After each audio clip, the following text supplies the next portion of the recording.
All right, guys, we got to talk about this Sphere card with the UFC. It's driving me nuts every time I see an ad for it, or I should say, I don't see an ad for it because they're not marketing shit.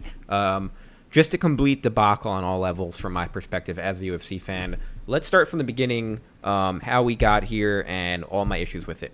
So, the Sphere, if you don't know, gets built in Vegas. It's pretty much the coolest thing ever. It's exactly what it sounds like. It's a sphere. Inside is almost like, you should Google it if you haven't seen it, but I'm sure you have. It's pretty much like an amphitheater, but the biggest screen you've ever seen in your life, and pretty much like the most immersive place that you can possibly see a concert or a show or anything. Obviously, it's not suited for most sports events. However, you could probably fit an octagon or a boxing ring at the front, where the stage normally is for the bands. When I saw it being built, that was the first thing as a UFC fan that popped into my mind. Luckily, that also popped into Dana White's mind, and he was like, I'm doing a card here. I want to do the best card ever. It's going to be the greatest thing you've ever seen. And so I'm like, okay, this is perfect. I knew I wouldn't have a chance, but like, I was dreaming like, maybe I'll just shell out money and go, blah, blah, blah. Then it gets announced that it's going to be what Dana White describes as a quote-unquote love letter to Mexico, and it's going to be, a Mexican-centered card, Noche UFC, which they did last year on Mexican Independence Day. Now, right off the bat, Mexico and Mexican fighters in general are a huge part of fight history, obviously. It's a huge part of Mexican culture. Anytime a fighter like Canelo fights, it's almost like a holiday. But the key thing is boxers, not UFC. There aren't many UFC stars right now who are very good, who are either Mexican or of Mexican descent. Obviously, Brandon Moreno was a champ, but still not a huge draw. They got Ortega and Diego Lopez on this card. But obviously, like guys like Cain Velasquez are no longer here. So I just think it's an odd decision by them to kind of pigeonhole themselves with this Mexico thing. Even though honoring it, I agree with, and it's great. I just don't understand why they pigeonhole themselves to now have to take fighters who aren't even that good and now put them on the main card. It's kind of ridiculous to me. Now, getting further into this mess is the main event. The main event is Sean O'Malley versus Merab Dvalishvili, who is a very good fighter, but he's a little boring. He just shoots a lot of takedowns. It's honestly going to be a very, very tough matchup for O'Malley. And the UFC, obviously, an O'Malley knockout would be exciting, but the UFC now not only has this whole debacle of a card on their hands, which is super expensive, with this super expensive fee that they're paying for the Sphere card, they now have to worry about a scenario where Merab wrestle fucks O'Malley for 5 rounds and wins the title. And you lose what they think is a much bigger star, and I'll get into that with O'Malley.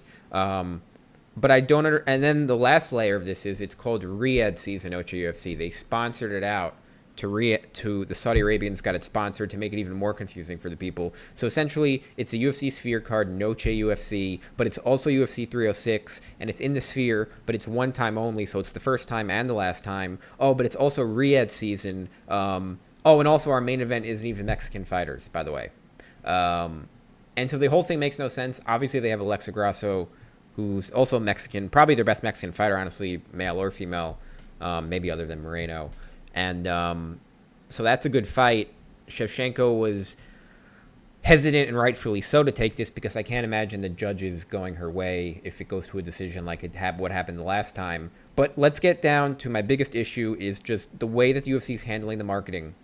And Dana White, first of all, he keeps saying the first and last time. Why are you saying the first? I've never seen just a dumb marketing approach. They're trying to make it seem like, oh, this is your first and only time to see it, which I think is so stupid. They're really, really getting greedy, because pretty much the way that UFC has been operating since the pandemic, they just go to a city and they can sell tickets for whatever they want. It's the big show in town. And the UFC is the brand, not the fighters. The UFC is in town. Similar to WWE, it doesn't even matter. They are on that level where they want the UFC to be the star.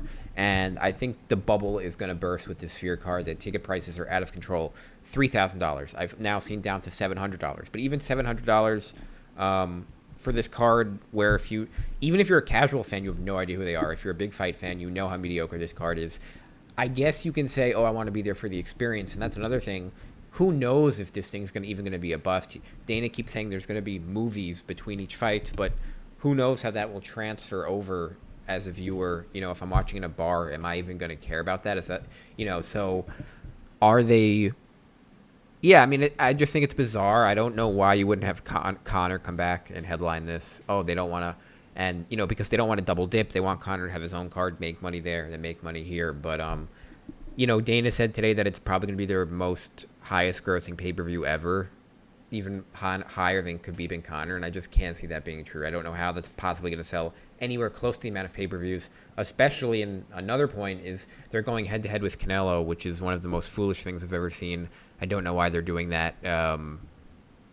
It's just very foolish. So all the way around, I think the UFC has totally failed. I think this is going to be. I mean, I still, as a fan, I still really, really want to see these fights, especially the main three. I mean, but not in the context of the Sphere card and not in this order. And I think this should have been their biggest card. I think it's too close to UFC 300, which is still, they stacked that card. They stacked 303. They stacked 308, which honestly, I don't know why they didn't have Topuria fight. Topuria Holloway would have been the perfect fight for the Sphere. Guaranteed banger of a fight. And they really shat the bed. And I think they just think the fans are idiots, and rightfully so, because a lot of UFC fans are idiots. But there's also a lot of smart fans who know this card is just mediocre at best. So thanks, guys, for watching. We'll see what happens this week. I'll do a betting preview coming up in the next couple of days. Thanks for watching, and as always, I'll see you on the next one.